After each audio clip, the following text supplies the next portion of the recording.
నూరైన రైతు రుణమాఫీ చేసి తీరుతామన్నారు డిప్యూటీ సీఎం భట్టి విక్రమార్క. ఇచ్చిన మాట ప్రకారం ఎన్ని ఇబ్బందులు ఎదురైనప్పటికీ ఆగస్టులోగా 2 లక్షలు మాఫీ చేస్తామని స్పష్టం చేశారు.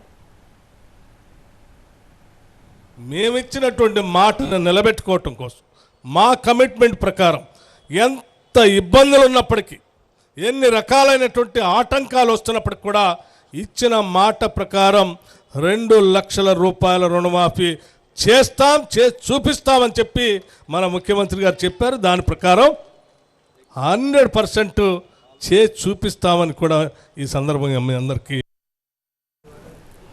రైతు భరోసా విషయంలోనూ ప్రభుత్వం చిత్తశుద్ధితో ఉందన్నారు భట్టి. గత ప్రభుత్వం మాదిరిగా ఇష్టం వచ్చినట్టు రైతు భరోసా ఇవ్వమని, రైతులతో మాట్లాడి విధి విధానాలు రూపొందిస్తామని చెప్పారు. అన్ని హామీలు అమలు చేస్తామని భట్టి క్లారిటీ ఇచ్చారు. ఈ నలుగురికి ఇస్తాం, గుట్టలున్నోడికి ఇస్తాం, లేకపోతే భూములు ఎక్విజిషన్ చేసినోడికి ఇస్తాం, వాళ్ళ పంట పండించినోడు కూడా ఇస్తాం.